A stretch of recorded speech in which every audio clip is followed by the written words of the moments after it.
Ito guys yung ating DIY life for battery. Mayroon siyang glass door. Glass talaga ito ha. Pwede pa tayong maglagay ng mga gamit dito sa inset nito.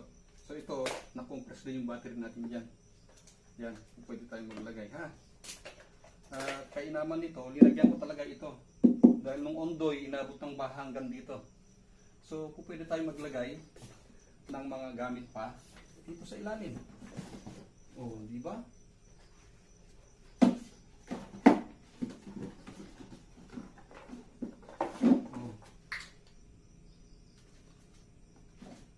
Oh. Ano ito? Impulse repair battery charger. Oh, di ba?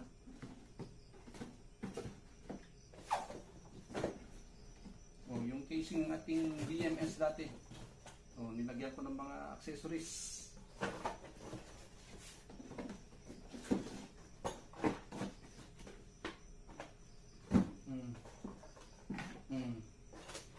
Oh. Ankle grinder adapter.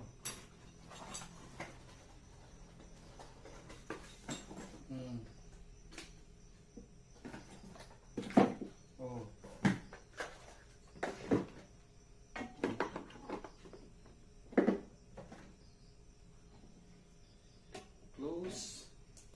Close. At ito yung maganda pa rito mga idol. Yeah. Now open ito. Oh, di ba? Pag na-open mo, na-access na siya. Ayan. So ito yung ating JK BMS, Smart BMS. Close. Oh, di ba? Nakikita mo na diyan. At yung rear niya, nakikita niyo yung rear niya. Acrylic glass naman yung rear. Oh. Acrylic glass ito. Ang masama, hindi ko na na-mount yung DCMCCB. Pupwede siya dito, kaso mo yung height kinulang. So, niretain na lang natin yung ito. DC MCB. Maganda sana pag DC MCCB.